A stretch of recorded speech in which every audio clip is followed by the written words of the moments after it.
नमस्कार, मैं हूँ निशा मधुलिका। आज हम बनाएंगे मूंग दाल की क्रिस्पी कचौरी। सभी को बहुत अच्छी लगती हैं। इन्हें हम किसी भी पार्टी में बनाकर सर्व कर सकते हैं या फिर शाम को स्नैक्स के रूप में बना सकते हैं। सबसे पहले हम कचौरी के लिए डो बनाकर तैयार करेंगे। हमने प्याले में 2 कप मैदा ले ली है। मैदा में हम 2 टेबलस्पून घी डालेंगे और आधा छोटी चम्मच नमक डालेंगे। मिला लेते हैं। अब हम थोड़ा थोड़ा पानी डालकर सॉफ्ट डो लगाएंगे। ये हमने सॉफ्ट डो लगाकर तैयार कर लिया है। बहुत ज़्यादा सॉफ्ट नहीं है, लेकिन पूरी के आटे से सॉफ्ट डो है। और इतना डो बनाने में हमने आधा कप से थोड़ा सा ज़्यादा पानी यूज़ किया है। हमने डो में घी का मोयन डाला है। हम घी की जगह तेल भी डाल सकते हैं। इसे हम ढककर 20-25 मिनट के लिए रख देंगे। आटा सेट होकर तैयार हो जाएगा, तब हम कचौरियाँ बनाएंगे। और जब तक हमारा आटा सेट होता है, कचौरी के लिए स्टफिंग बनाकर तैयार कर लेते हैं। ये हमने आधा कप मूंग की दाल को धोकर 1 घंटे पानी में भिगो कर ले लिया है। हम इसे एकदम दरदरा पीसेंगे। तो दाल को हम जार में डाल देते हैं। पानी हमने सारा दाल से निकाल दिया है। 10 सेकंड के लिए मिक्सर चलाएंगे।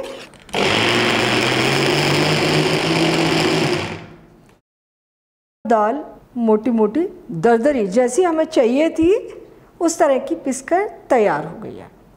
दाल को हम भूनेंगे। तो पैन गरम करते हैं। पैन में हम 2 टेबलस्पून तेल डाल देंगे। तेल को गरम होने देते हैं। तेल गरम हो गया है। तेल में हम आधा पिंच हींग डालेंगे, आधा छोटी चम्मच जीरा पाउडर। गैस धीमी रखेंगे ताकि मसाले जले ना।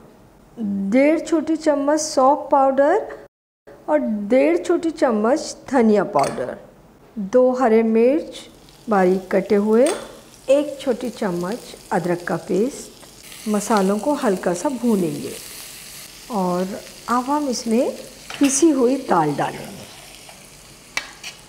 आधा छोटी चम्मच से थोड़ा सा ज़्यादा नमक डालेंगे या स्वादानुसार नमक ले लेंगे। 1/4 छोटी चम्मच गरम मसाला, आधा छोटी चम्मच लाल मिर्च पाउडर और आधा छोटी चम्मच अमचूर पाउडर। दाल को लगातार चलाते हुए मीडियम आंच पर तब तक भूनेंगे जब तक कि दाल अच्छी तरह ड्राई नहीं हो जाती। दाल को भूनने के लिए नॉन स्टिक कढ़ाई का यूज़ करें। दाल बहुत आसानी से भुन जाती है। दाल एकदम ड्राई हो गई है, अच्छी खिली खिली दिख रही है, अच्छी खुशबू आ रही है। दाल भुनकर तैयार है और दाल को भूनने में हमें 10 मिनट लगे हैं। गैस बंद कर देते हैं और स्टफिंग को हम प्लेट में निकाल लेते हैं। 20 मिनट हो गए हैं। हमारा आटा भी सेट हो गया है।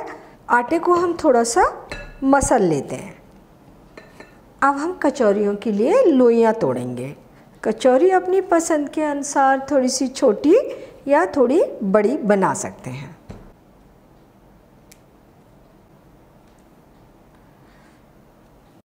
ये प्याली में 3 टेबलस्पून घी है। इसमें हम 3 टेबलस्पून मैदा डाल देंगे और इन्हें अच्छे तरीके से मिला लेते हैं। ये मैदा और घी का मिश्रण हमने तैयार कर लिया।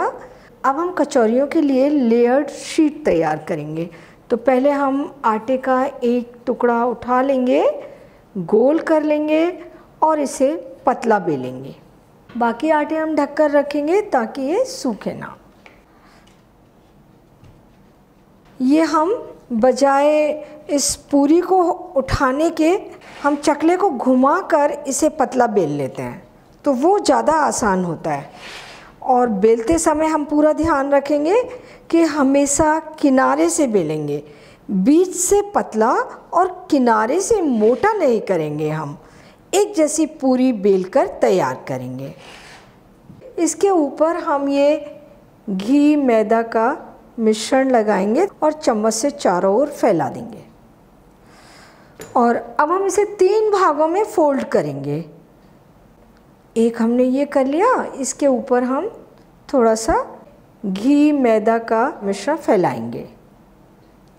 ये हमने इसके ऊपर एक और बार फोल्ड कर दिया, ये 3 लेयर आ गई।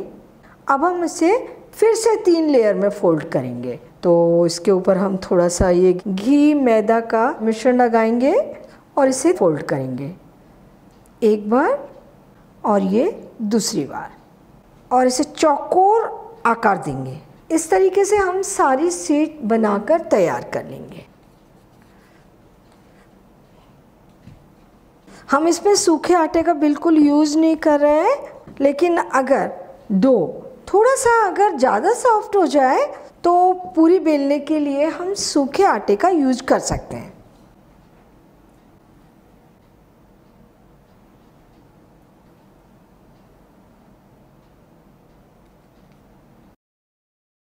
ये हमने कचौरियों के लिए शीट बनाकर तैयार कर ली। अब हम इन्हें भरेंगे। तो हम इधर तेल गरम होने के लिए रख देते हैं।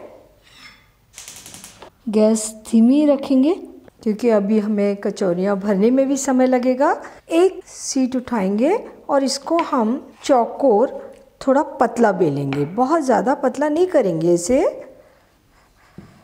अब हम इसके ऊपर स्टफिंग रखेंगे। 2 छोटे चम्मच स्टफिंग रख देंगे। 2 कोने पकड़कर इस तरीके से चिपका देंगे दबाकर। तीसरा कोना उठाएंगे और इन दोनों कोने के साथ ही हम इसे मिलाकर दबा देंगे। अब जो किनारे हैं उन्हें हम इस तरीके से चिपका देंगे। अब जो एक कोना बचा है उसे भी हम इसी कोने में ले जाकर चारों को एक साथ मिला देंगे, अच्छे तरीके से चिपका देंगे। और ये जो 2 किनारे बचे इन्हें भी हम इस तरीके से जोड़कर एकदम अच्छे तरीके से चिपका देंगे। अब हम ये 2 कोने पकड़ेंगे और इन्हें इस तरीके से चिपकाएंगे मिलाकर, और नीचे की ओर करके इन्हें दबा देंगे। दूसरे 2 कोने पकड़ेंगे और इन्हें भी हम इस तरीके से जोड़कर मिला देंगे और नीचे की ओर दबाकर कचौरी तैयार कर देंगे। तो ये तैयार कचौरी हम प्लेट में रख लेते हैं और सारी कचौरियाँ इसी तरीके से बेल कर भर कर तैयार करते हैं।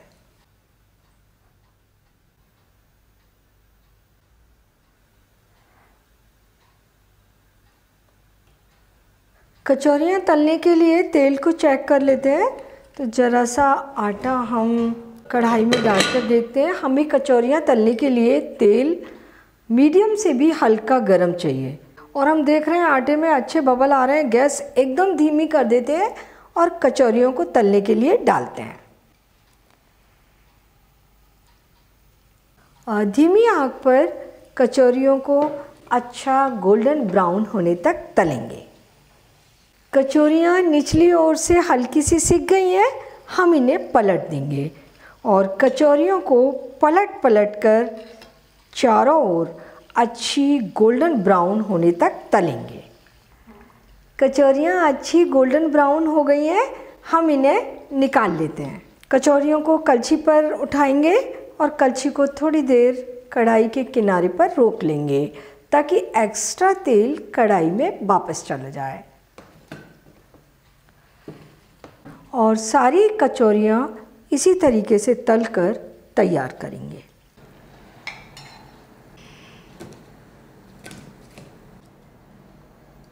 सारी कचौरियाँ तलकर हमने तैयार कर ली हैं। एक बार की कचौरी तलने में 11 से 12 मिनट लग जाते हैं। इतने डो से हमने 16 कचौरी बनाकर तैयार की हैं। मूंग दाल की क्रिस्पी लेयर्ड कचौरी बनकर तैयार है। ये कचौरी को हम इस तरीके से तोड़ कर देखें, बहुत ही क्रिस्पी कचौड़ी है ये। और इन्हें बनाना भी आसान है, लेकिन समय थोड़ा सा ज़्यादा लगता है। कचौरी बनाते समय थोड़ा सा ध्यान रखना है। जब आप डो बनाएंगे तो सॉफ्ट डो बनाएंगे और कचौड़ियों को भरते समय उन्हें अच्छे तरीके से चिपका कर अच्छे तरीके से फोल्ड करके बनाएंगे। तलते समय तेल मीडियम से भी कम गर्म हो और आग धीमी हो। आप बहुत अच्छी कचौरी बनाकर तैयार करेंगे। मूंग दाल की कचौरी को टमाटो सॉस, हरे धनिए की चटनी या अपने किसी भी मनपसंद चटनी के साथ में सर्व कर सकते हैं। ये कचौरियाँ पूरी तरीके से ठंडी होने के बाद आप किसी भी एयर टाइट कंटेनर में भरकर रख लीजिए, पूरे 5-6 दिन तक खाते रहिए। तो आप इन्हें बनाइए, खाइए और अपने अनुभव nishamandhalika.com पर शेयर कीजिए। एक बार फिर मिलते हैं एक नई रेसिपी के साथ और मेरे चैनल को सब्सक्राइब ज़रूर कीजिए।